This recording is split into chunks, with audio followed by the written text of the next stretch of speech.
नमस्कार, आप देख रहे हैं भारत 24। साथ में आपके शिखा ठाकुर। देश के मुसलमानों का क्या है सियासी मूड? प्रधानमंत्री मोदी के सबका साथ सबका विकास से कितने प्रभावित हैं मुस्लिम मतदाता? मुसलमानों तक कितनी पहुंची केंद्र सरकार की योजनाएं? भारत 24 आपके लिए लाया है इन तमाम सवालों के जवाब। आइए शुरू करते हैं हमारा खास शो मोदी मुल्क और मुसलमान।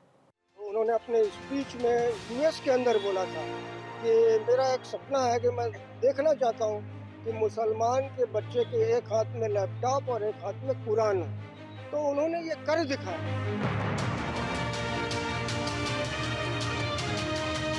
हम सबकी तो खुशनसीबी है कि मोदी जी हमारे सांसद और देश के प्रधानमंत्री और विश्व के नेता हैं।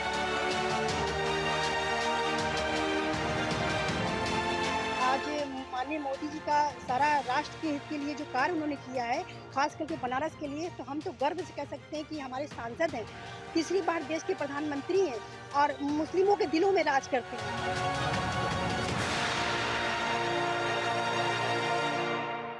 मैं इस समय प्रधानमंत्री नरेंद्र मोदी के संसदीय क्षेत्र वाराणसी के लौराबीर पे हूँ और लौराबीर का ये चेतगंज मार्केट है। और आइए हम जानते हैं कि देश के सबसे बड़ा चर्चित शो मोदी मुल्क और मुसलमान पर आइए हम पड़ताल करते हैं कि काशी के मुसलमानों के मन में क्या चल रहा है, काशी के अकलियत के लोगों के मन में मोदी को लेकर क्या चल रहा है, इनके राजकाज को लेकर क्या चल रहा है। हमारे साथ देखिए ये माइनॉरिटी के लोग, तमाम लोग यहाँ पे मौजूद हैं और आज हम इनसे ये जानने की कोशिश करेंगे कि प्रधानमंत्री नरेंद्र मोदी तीसरी बार वाराणसी से सांसद चुने गए और तीसरी बार देश का प्रधानमंत्री बनने का गौरव उनको हासिल हुआ। आइए हम इनसे जानते हैं कि क्या कुछ लेकर के मोदी मुल्क और मुसलमान के तहत क्या कुछ जो है मुसलमानों के मन में चल रहा है। आपका क्या नाम है भाई साहब? शकील अहमद। अच्छा शकील भाई, मोदी जी आपके संसदीय क्षेत्र के सांसद हैं और प्रधानमंत्री हैं और मोदी को लेकर के मुसलमानों में बहुत ही जो है तरह तरह की भ्रांतियां फैलाई जा रही हैं। इसको लेकर के आपकी क्या नजरिया है? हम सबकी तो खुशनसीबी है हाँ। कि मोदी जी हमारे सांसद और देश के प्रधानमंत्री और विश्व के नेता हैं। ये तो हम लोग के लिए बहुत ही खुशी की बात है। और रह गया जो बातें करते हैं वो लोग विपक्ष के हैं और वो हमेशा से नेगेटिव बातें करते हैं। आम मुस्लिम जो है मोदी जी के बनारस आने के बाद पहला दूसरा तीसरा टर्न है, बनारस तो इतना बदला है कि जमीन से आसमान, यानी कि बनारस पूरी तरीके से चमक रहा है। ये मोदी जी की देन है। मोदी जी ने कभी भी कहीं से भी कोई वर्ग में बात कर नहीं, जो भी विकास है सब क्षेत्रों में है, जो भी स्कीमें आई है लाभ के लिए वो सबके लिए है। ऐसा नहीं कि किसी एक समाज को जाएगा दूसरे को नहीं जाएगा, ऐसा कुछ नहीं है। जो ऐसी बातें करते हैं वो विपक्ष के मानसिकता उनकी चली आ रही है, जो हमेशा से जितना भी किया जाए मोदी जी जितना भी कर ले वो पक्ष में नहीं बोलेंगे। ऐसे लोगों से शायद आपकी बातें हुई हो।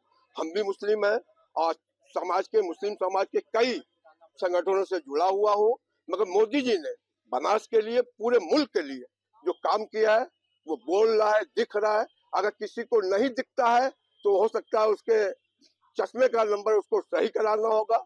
नहीं तो बनारस में जहां जहां जिस तरफ निकल जाइए तो लगता है हम बनारस में नहीं है। पहले जो हम देखते थे फिल्मों में कि विदेशों में हम टहल रहे, आप चले जाइए कचहरी से बाबतपुर, दिखेगा कि हम बनारस में नहीं, हम विदेशों में। ये मोदी जी के देन है। बनारस में जो भी ओवरफ्लाई बन रहे और ब्रिज बन रहे, पहले कहाँ थे? कुछ नहीं थे। हर एक तरफ हर एक क्षेत्र में मोदी जी का काम है। मोदी जी ने लोगों को आवास दिया तो कहीं किसी भी धर्म जाति को बांट कर नहीं दिया। राशन मिल रहा तो सभी को मिल रहा है, आयुष्मान कार्ड बन रहा है तो सभी का बन रहा है। गोया कि हर एक चीज पे सबका अधिकार है। जिस तरीके से हमारे बड़े भाई बहुसंख्यक समाज का, उसी तरीके से अखिलेश समाज को भी पूरा पूरा देश में हर एक चीज पर अधिकार है। इस सरकार में चाहे मोदी जी की सेंटर की कोई स्कीम हो, चाहे योगी जी की प्रदेश की कोई स्कीम हो, कहीं से कोई बांटने का काम नहीं है। वो सबके घर तक पहुंच रहा। अच्छा, ये माना जाता है कि उत्तर प्रदेश में खास तौर पे वाराणसी के आसपास के जनपदों में मुसलमान किसके साथ हैं? देखिए ऐसा है कि एक एक जो शुरू से एक सोच है कुछ दलों की, वो हमेशा से मुस्लिम समाज में भाजपा के खिलाफ एक मुहिम चलाते हैं कि ये आएंगे तो ऐसा हो जाएगा, ये आएंगे तो वैसा हो जाएगा, इसलिए समाज बंटता है। मगर आज भाजपा की सरकार है और पिछले तीसरी बार है, कहीं से ऐसा कुछ नहीं, प्रदेश में ना कहीं दंगा हो रहा है, भयमुक्त समाज है। हम रात में भी घर से निकल रहे हैं, परिवार लेकर कहीं भी जा रहे आ रहे हैं, कहीं कोई ऐसा नहीं है। ये खाली उनकी सोच है और जो बगलाने काम करते हैं, सब कुछ ठीक है। ये भी कहा जाता है कि जो यह सरकार जो है खास तौर पे मुस्लिम समाज को टारगेट कर रही है, तो इसके बारे में क्या कहेंगे आप? नहीं, ऐसा नहीं, सरकार जीरो टॉलरेंस पे काम कर रही है और उसमें कोई भी अगर गलत है, कोई किसी भी समाज का हो, तो उसके साथ वही होगा जो इस सरकार की सोच है कि हम अपराध को पहले रोकेंगे, उसमें जाति धर्म का कोई वो नहीं है। ये खाली कहने की बात है। तो देखिए, शकील भाई का ये साफ कहना है कि ये सरकार जीरो टॉलरेंस पे काम कर रही है और समाज में किसी भी तरीके की तफरके की बात सरकार नहीं करती है। आइए जानते हैं, हमारे बीच कुछ बहनें हैं और इनसे भी हम जानना चाहेंगे कि धारा 370 और 3 तलाक को लेकर के क्या कुछ इनके मन में चल रहा है। आपका नाम क्या है? मेरा नाम हुमा बानो है। अच्छा। मैं काशी की रहने वाली जी, हूँ। हुमा जी, ये बताइए कि जो मोदी सरकार का 3 तलाक का फैसला रहा और कैसा रहा आपके जो है माइनॉरिटी में महिलाओं को लेकर के, इसमें क्या ख्यालात हैं आपके? ये माइनॉरिटी में जो मुस्लिम समाज के लिए कुप्रथा का अंत है, ये एक सम्मानित फैसला था। आज तलाक के केसेस काफ़ी कम हो गए। हमें खुल के जीने का मौका मिला, हमें समान अधिकार मिले। जो घरों में हम दबे कुचले रहते थे, हमें जीने का मौका मिला। इससे बढ़ के हम सम्मानित क्या हो सकता है कि मुसलमान महिलाओं को सम्मान मिला। तो क्या महिलाएं अब अपने को स्वतंत्र महसूस कर रही हैं? बिल्कुल, सुरक्षित भी और स्वतंत्र भी महसूस कर रही हैं और उनको और मतलब हमें आगे बढ़ने का मौका भी मिल रहा है। जैसे किसी चीज़ में हमें आगे बढ़ना हो, तो माननीय मोदी जी के सपोर्ट से हम आगे क्लियर चलते चले जा रहे हैं, बढ़ते चले जा रहे हैं। चाहे आप काशी को देख लीजिए, सुंदर काशी, स्वच्छ काशी। जैसे नाम था कि आज माननीय मोदी जी का सारा राष्ट्र के हित के लिए जो कार्य उन्होंने किया है, ख़ास करके बनारस के लिए, तो हम तो गर्व से कह सकते हैं कि हमारे सांसद हैं। तीसरी बार देश के प्रधानमंत्री हैं और मुस्लिमों के दिलों में राज करते हैं। ये हमारा एक नारा, मुस्लिम, मोदी, मुसलमान, तो वो सही है। सबका साथ, सबका विकास, सबका विश्वास को लेकर उन्होंने दिल जीता है, खास करके मुस्लिम बहनों का। धारा 370 हटाना मामूली बात नहीं ना, लेकिन उन्होंने कर दिखाया। बनारस का विकास देख लीजिए। हम चल सकते हैं, आज हम लोग नकाब पहन के खुलेआम घूम सकते हैं क्योंकि अपराध नहीं है। No crime, no criminal. Banaras एकदम जिसे विकासशील, जो बनारस को लेके एक नाम चर्चित हुआ करता था, आज वह हकीकत में ये सपना सत्य हो चुका है। नहीं तो ये जो है हमेशा ये विपक्ष और सारे लोग आरोप लगाते रहे हैं कि सरकार में महिला अपराध में बाढ़ सी आ गई है, तो क्या मानती है कि महिलाओं के प्रति अपराध बढ़े हैं इस सरकार में? देखिए, माननीय मोदी जी को 2 दिन आने में था जो स्टेडियम का विकास के लिए, तो रेवड़ी तालाब पे अचानक कांड हुआ। वो क्या था? वो अपोजिट की चाल थी कि माननीय मोदी जी को कैसे बदनाम किया जाए, लेकिन उनकी चाल उन पे ही पड़ गई क्योंकि अपराध का तो अंत है ये। माननीय योगी जी ने अंत किया। आज अपराध अंत ना होता तो महिलाएं ऐसे खुल के सड़कों पे घूम सकती थी, हम जैसी महिलाएं निकल सकती थी नहीं। जो माननीय मोदी जी चाहे योगी जी ने जो किया वो कर दिखाया।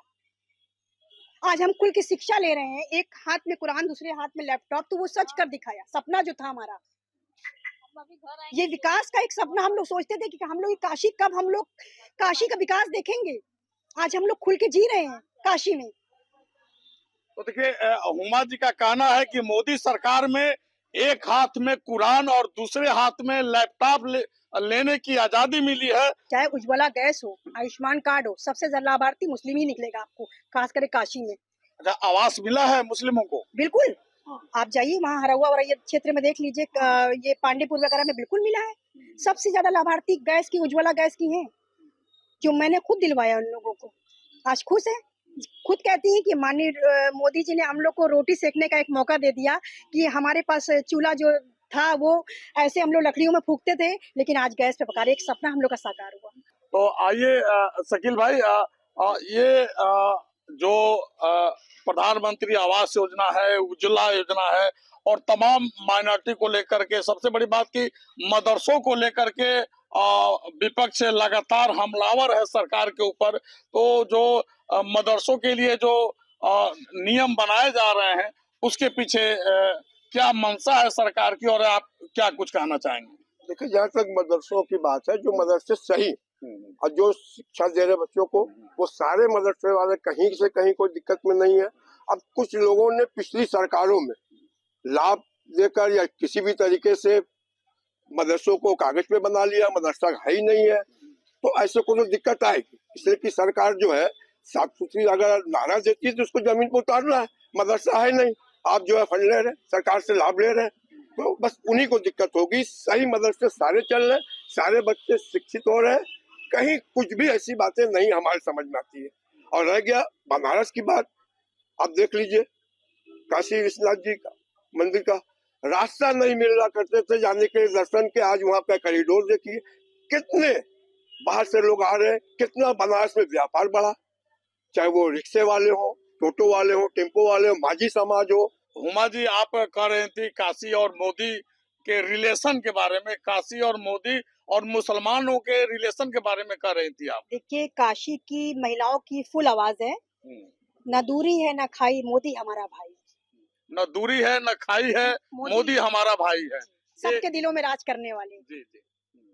अच्छा, एक चीज ये बताइए कि मोदी को लेकर के जैसे मदरसों को लेकर के हैं, और मुसलमानों के बच्चों के शिक्षा दीक्षा को लेकर के तमाम तरीके के लोग भ्रांतियां फैला रहे हैं कि यह सरकार मदरसों को बंद कर देगी, बंद कर रही है, मदरसों पर बुलडोजर चलवा रही है, तो आपकी क्या नजरिया है? देखिए, शकील भाई ने क्या कहा था, जो लीगल है वो रहेंगे, लेकिन जो अवैध कब्जे किए गए वो तो नकारे जाएंगे। अवैध कब्जा कहीं भी हो, चाहे वक्फ बोर्ड की जमीन हो चाहे कुछ हो, वो खत्म होने हैं। लेकिन जो लीगल मदरसे पढ़ रहे हैं बच्चे, वो बिल्कुल नहीं हटाए जाएंगे। वो बिल्कुल एकदम बिल्कुल बेफिक्र रहे मदरसे के जो प्रबंधक है, कि उनके लिए कोई, उनके कागज मजबूत है, वो मजबूत है। तो क्या आप मानती हैं कि मदरसों में दीनी तालीम के साथ अंग्रेजी माध्यम के भी शिक्षा दिए जाएंगे? बिल्कुल सही है, बिल्कुल सही है, क्योंकि हमारे बच्चे दीनी इस्लाम के साथ साथ अपने राष्ट्र की भाषा या अपने हिंदुस्तान में रह रहे हैं, उनका कल्चर उसको अपनाना जरूरी होगा। अगर राष्ट्रगान हो रहा है तो बिल्कुल सही हो रहा है, अगर हमारे मदरसों में राष्ट्रगान हो रहा है तो बिल्कुल लीगल है, ये होना चाहिए। सबको मालूम होना चाहिए सावधान क्या होता है, ये राष्ट्रगान क्या है, राष्ट्र की कदर, ये राष्ट्र का गान है क्या, तो बिल्कुल लागू होना चाहिए। ये तो हम कहेंगे कि मदरसे वालों को ये मानना होगा कि आपको जब दीन इस्लाम के साथ साथ आप दीजिए तरबियत, लेकिन उसके हिसाब बच्चों को अंग्रेजी, गणित, हिंदी सब आना चाहिए। बच्चे दुनिया देखें, हिंदुस्तान के अंदर रह रहे हैं और उनका लीगल मदरसा रहेगा, ये भयभीत ना हो। ये माननीय मोदी जी, योगी जी कहना है कि भयभीत ना हो, माहौल खराब कर रहे हो तुम, अंदर होगे। अपराधी, आज जो अपराधी जो थे, गढ़ बना था, खत्म हो रहा है। ये एक जान के नहीं कि मुसलमान मारे जा रहे हैं, ये सोच समझ जो लोग, इन लोगों के दिल में, दिमाग में मुसलमानों के भयभीत किया जा रहा है कि नहीं मुसलमान डरो, ऐसा कुछ नहीं है। आप खुल के जी रहे हो, लाभ ले रहे हो योजनाओं का, किसके लिए? इन्हीं सरकार में। तो देखिए, हुमा जी का साफ कहना है कि मोदी सरकार में मुसलमान खुल करके सांस ले रहा है।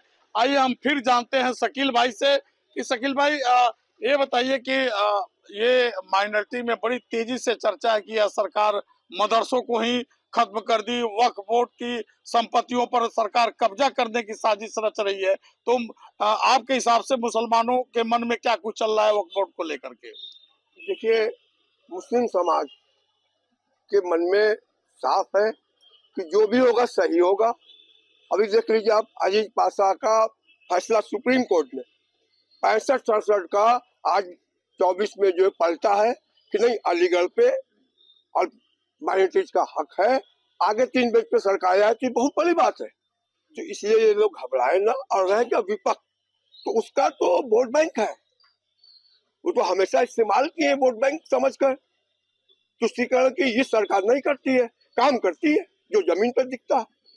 आज देखे ना, 67 का 65 में दायर किया हुआ सुप्रीम कोर्ट ने अपने ही उसको पलटा कि नहीं भाई, संसाधन जमीन उनकी, पूरा सब कुछ उनका, तो उनका हक होना चाहिए। अब आगे देखिए, हम सुप्रीम कोर्ट कुछ फैसले का वेलकम करते हैं। और रह गया जो आपकी बात है, यहाँ पे सिर्फ विपक्ष बरगलाने का काम कर रहा है मुस्लिम समाज को। ऐसा हम तो कहते हैं कि ऐसा कहीं से मुस्लिम समाज को नहीं डरना चाहिए। इंसाफ सबके लिए समान है, वो मुस्लिम के लिए भी होगा, हिंदू के लिए भी होगा, सिख ईसाई जन सबके लिए होगा। मोदी जी की सरकार में भयभीत होने की कोई आवश्यकता नहीं। हुमा जी, ये बताइए कि बहुत से खासतौर पे बनारस में ये जगह जगह कहा जाता है कि मोदी मुसलमानों के खिलाफ काम कर रहे हैं भाई, चूंकि अब आप तो एक सोशल वर्कर भी हैं और माइनॉरिटी समाज से भी आती हैं और बड़ा समाज सेवा बड़ा चढ़ बढ़ करके आप करती हैं, तो ये बताइए क्या ऐसा सही है? देखिए, हमेशा से अपोजिट जो था, मुस्लिम को वोट बैंक की राजनीति समझता आ रहा है। हमेशा भय में रखता है कि तुम हमेशा काट दिए जाओगे, मार दिए जाओगे। लेकिन जब उन्होंने देखा इस सरकार में, अपने आप को महफूज माना कि हम इस सरकार में महफूज हैं, अपराधियों का अंत हो रहा है। जो मुस्लिम महिलाएं दबे कुचले रहती थी, आज शेरनी कहलाती हैं। क्यों? मोदी जी के राज में। हम भी दबे कुचले रह सकते थे, लेकिन खुल के रोड पे चलते हैं, काशी में। तो इससे बढ़ के उनका स्वागत क्या होगा, सम्मान क्या होगा कि हमारी मुस्लिम महिलाओं को इतना सम्मान दिया उन्होंने। अगर वो कह रहा है, भयभीत कर रहा है, अपोजिट तो करने दीजिए। उनकी आंख खुल चुकी है, वो शिक्षित जो है वो जान चुके हैं कि मोदी जी क्या है, योगी जी क्या है। हमारे बाबा का बुलडोजर ऐसे नहीं चलता है, कुछ सच्चाई होगी। तो बाबा का बुलडोजर तो ये भी कहा जा रहा है कि उधर भी जो है मदरसों पे भी चली है। नहीं, मदरसों पे अभी तो नहीं कुछ ऐसा सुना है। मस्जिदों में था, लेकिन अब ये किस कारण था ये नहीं मालूम। अवैध जमीन थी क्या थी, मदरसों में तो नहीं सुना आज तक कि बुलडोजर चला हो। तो पीएम मोदी को मुस्लिम महिलाएं आशीर्वाद दे रही हैं। बिल्कुल दिल से, हमारे भाई हैं, पूरा आशीर्वाद उनके साथ है और दिल से दुआएं उनके साथ हैं। राखी हम लोग हर साल बेचते हैं, उनका लेटर आता है हम लोग के पास शुक्रिया का। तो हम लोग क्या कहा, ये न दूरी है न खाई है, मोदी हमारा भाई है। अब काशी में जब जब आते हैं हम लोग पलके बिछाए, हमारा भाई आ रहा है। अच्छा, ये बताइए कि आप माइनॉरिटी से हैं और मोदी जी को क्या सुझाव देना चाहेंगे कि माइनॉरिटी के लोगों के लिए और क्या कुछ करना चाहिए? मैं माननीय मोदी जी से गुजारिश करना चाहूंगी, जिस तरह उन्होंने हम लोग के लिए काम किया, बिना भेदभाव के उन्होंने लाभ दिया, आगे भी यही संदेश है कि वो हम लोग को जिस तरह नजरिया से लेके चलते आ रहे और चलते रहे। तो देखिए, ये जो बनारस के मुसलमान हैं, मोदी प्रधानमंत्री नरेंद्र मोदी को लेकर के इनकी नजरिया बिल्कुल साफ है कि मोदी अगर मुसलमानों के हितैषी हैं, उनके हमेशा भले की सोचते हैं, सबका साथ सबका विकास की परिकल्पना को बिल्कुल साकार कर रहे हैं मुसलमानों के ऊपर। शकील भाई, ये बताइए कि जो मुसलमान के बच्चे हैं, शिक्षा के क्षेत्र में मुसलमानों का इस सरकार में कितना विकास हुआ है? पहले से आज कहीं अधिक। पहले तो यही एक कमी थी और इसी का लाभ तो दूसरे उठा रहे थे, मगर आज बहुत अच्छा जो है इस ओर ध्यान दिया गया। कॉलेजें बने, स्कूलों का निर्माण हुआ और बच्चे जो है घर से हर बच्चे निकल रहे हैं जो पहले नहीं जा पा रहे थे स्कूल मदरसे। अरे मदरसे में भी सारी शिक्षा मिल रही है, तो इसीलिए पहले से सोच भी बदल रही है।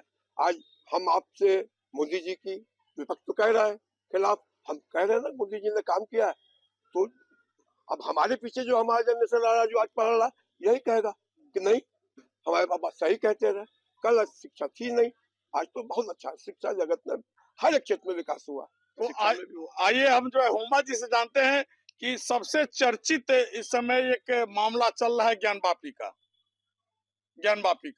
हिंदू बता रहा है कि वो वहाँ भगवान शंकर थे और मुस्लिम बता रहा है कि वो हमारा जो है इबादत गाह है। तो ऐसे में ज्ञान वापी प्रकरण किस तरीके से वो मसला जो है हल होना चाहिए, आपकी क्या राय है? मैं दो टुक में कहना चाहूंगी, क्योंकि मैं मुस्लिम समाज से हूँ। माननीय योगी जी चाहे माननीय मोदी जी का जो फैसला होगा मेरे सराह होगा। और तो देखिए, बिल्कुल जो बनारस के प्रधानमंत्री नरेंद्र मोदी के संसदीय क्षेत्र काशी के जो मुसलमान हैं, और निश्चित रूप से इनका यह साफ कहना है कि मोदी को लेकर के मुसलमानों में एक सकारात्मक सोच है और मुस्लिम महिलाएं मोदी को अपना भाईजान मानती है। कहा गया है कि गुलशनो गुल जुदा जुदा पर बागवान एक है, चाहे जमीन बांट लो पर आसमान एक है।